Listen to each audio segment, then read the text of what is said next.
Olá pessoal, sejam bem-vindos a mais um vídeo aqui no canal. E o assunto desse vídeo aqui é a Copa do Brasil, porque hoje à tarde aconteceu o sorteio da fase de oitavas de final.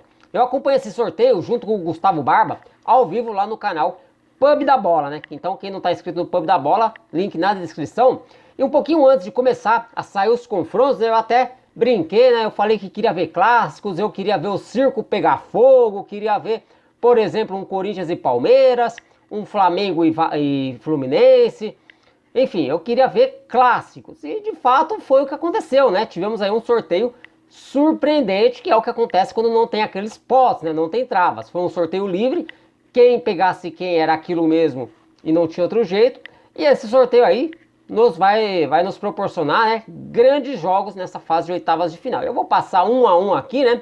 Falar aqui minhas impressões de cada um deles. Vocês já devem saber quem pega quem, né? Porque essa informação circulou durante toda a tarde em vários canais e também sites, mas eu vou falar aqui então minha visão pessoal a respeito aí de cada um dos confrontos. Vamos começar falando do duelo aí América e Botafogo. Para mim é um duelo aí, um dos menos badalados, né, dessas 8 partidas que vão acontecer, mas eu vejo aí um certo equilíbrio, porque o América ele disputou a Libertadores, né, conquistou ali uma classificação épica para a fase de grupos da Libertadores, então tá acostumado com esse esquema, com esse clima de decisão, ter que decidir vaga fora de casa, como vai acontecer nesse duelo, né? O Botafogo vai fazer o segundo jogo em casa, e o Botafogo, apesar aí dos investimentos que vem recebendo, ainda não é um time pronto, né? É um time que oscila bastante. Na última segunda-feira perdeu em casa para o Goiás, então isso aí torna o confronto bastante imprevisível, né? Como eu falei, não é o mais badalado de todos, não é o que chama mais a atenção de todos,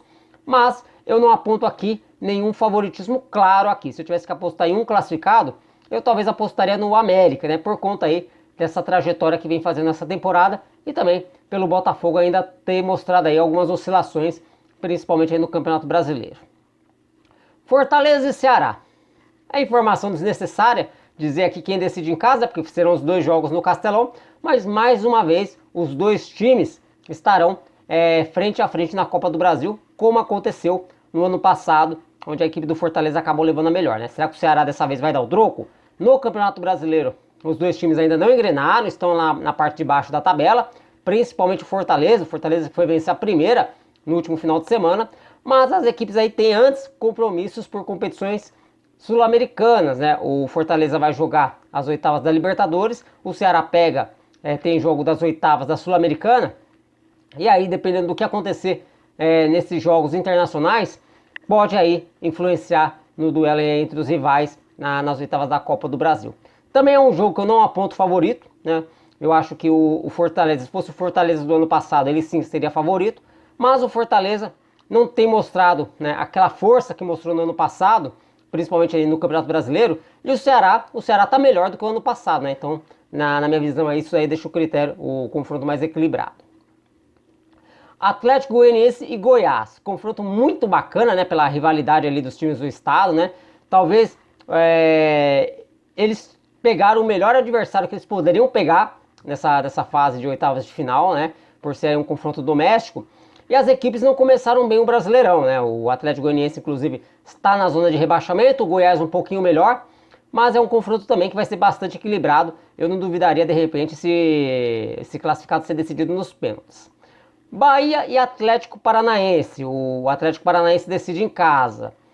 O Bahia tá bem na Série B, né? Tá ali no G4 ali desde o início da competição. É um time que já vem há muito tempo sendo treinado pelo Guto Ferreira. Mas o Atlético Paranaense tem subido aí de produção após a chegada do Felipão. Conquistou aí uma classificação quase perdida para as oitavas de final da Libertadores. E a gente sabe que o Felipão, ele é um técnico que já ganhou aí algumas vezes a Copa do Brasil, né? Gosta muito desse tipo de torneio, né? Tem experiência nesse torneio. E isso é um fator que a gente não pode desprezar. Portanto, nesse confronto aqui, por conta do fator Felipão, eu acredito que o Atlético Paranaense leve uma vantagem, mas não descarta o Bahia. O Bahia, apesar de ter tido ali dificuldades contra o Azuris, vem fazendo uma boa Série B e isso também conta. São Paulo e Palmeiras, com o Palmeiras decidindo em casa. Grande duelo esse aí. O Palmeiras, para mim, é o favorito, né? O Abel Ferreira, ele costuma ir bem nesses torneios de mata-mata com o Palmeiras. Tirando ali o tropeço do ano passado contra o CRB, que o Palmeiras foi eliminado nos pênaltis, ele sempre chega bem em competições de mata-mata, tanto que foi nas finais das duas últimas Libertadores, foi até a final da outra Copa do Brasil e foi campeão. Então o Palmeiras aí vai ser um adversário muito difícil para o São Paulo. O São Paulo aí que tenta, né, entre aspas, se vingar das duas últimas vezes que cruzou com o São Paulo em mata-mata. O São Paulo perdeu a final do Campeonato Paulista recentemente, né? Aliás, tomou uma goleada de 4-0 na final. E o ano passado foi eliminado na Libertadores da América, né? Então, portanto, aí um gostinho de revanche pro torcedor do São Paulo. Corinthians e Santos, com o Santos decidindo em casa. Corinthians e Santos não é um confronto inédito, né, em mata-mata da Copa do Brasil. Eles já se enfrentaram em 2015, né, com o Santos levando a melhor sobre o Corinthians do Tite. Então, mas eu vejo nesse ano aí o Corinthians um pouco melhor que a equipe do Santos, né? O Santos que sofreu para passar pelo Fluminense do Piauí, mas era início de trabalho do Bustos, né? Hoje a equipe já está um pouco diferente do que estava antes. Mas assim, na questão de elenco e também do Corinthians estar numa boa posição no Brasileirão, eu acredito que o Corinthians aí possa ter condição de passar pelo Santos, né? O que pode ali pesar um pouco, talvez, é o Corinthians ter que dividir suas atenções com a Libertadores. De repente até pode vir ali de uma eliminação na Libertadores, né? Eu não sei se os dois jogos das oitavas de final da Libertadores são antes do jogo da volta da Copa do Brasil, ou se esses dois jogos da Libertadores estarão no meio desses jogos da Copa do Brasil. Mas assim, na minha opinião, se eu tiver que apostar em um dos alvinegros, eu aposto no Corinthians. Atlético Mineiro e Flamengo. Flamengo decidido em casa. Para mim, o confronto mais interessante, mais espetacular aí dessas oitavas de final da Copa do Brasil, por toda a história que cerca as duas equipes. Eles já fizeram nesse ano aí a decisão de um título, né, da Supercopa do Brasil, o Atlético Mineiro levou nos pênaltis. Então é um jogo aí cercado de expectativas e muita rivalidade, né? O Flamengo não tá num bom momento, né? Tá ali vivendo uma turbulência interna, o Paulo Souza bastante pressionado, e de repente a gente não sabe nem se o Flamengo vai chegar para esse jogo com o Paulo Souza ou com outro treinador, né? Como os jogos de ida vão ser nos dias 22 e 23 desse mês, ou seja, tem muita água para rolar debaixo da ponte, de repente o Flamengo que vai chegar para esse jogo contra o Atlético Mineiro é já um time um pouco diferente do que vem jogando. E para fechar, Fluminense e Cruzeiro, com o Cruzeiro decidindo em casa. Apesar do Fluminense ser o time da Série A e o Cruzeiro da Série B, eu aposto no Cruzeiro. O Cruzeiro aí vive um grande momento na Série B. O Cruzeiro aí que nada de braçada para dessa vez sim voltar para a Série A. Enquanto que o Fluminense tem o Fernando Diniz que tem oscilado bastante. O Fluminense aí que vem de 2 derrotas no Campeonato Brasileiro, perdeu o clássico para o Flamengo, depois perdeu para o Juventude naquele aguaceiro de Caxias do Sul. E tem o Fernando Diniz, né? O Fernando Diniz aí, ele sempre acaba surpreendendo para o bem ou para o mal. De repente, pode aí se complicar diante do Cruzeiro. O Cruzeiro muito bem treinado pelo Paulo Pelosolano. Então, apesar do Cruzeiro ser o time da Série B nesse confronto, eu aposto no Cruzeiro. Bom, essas aqui são aí meus palpites, né? A minha análise aí sobre esses confrontos das oitavas de final da Copa do Brasil.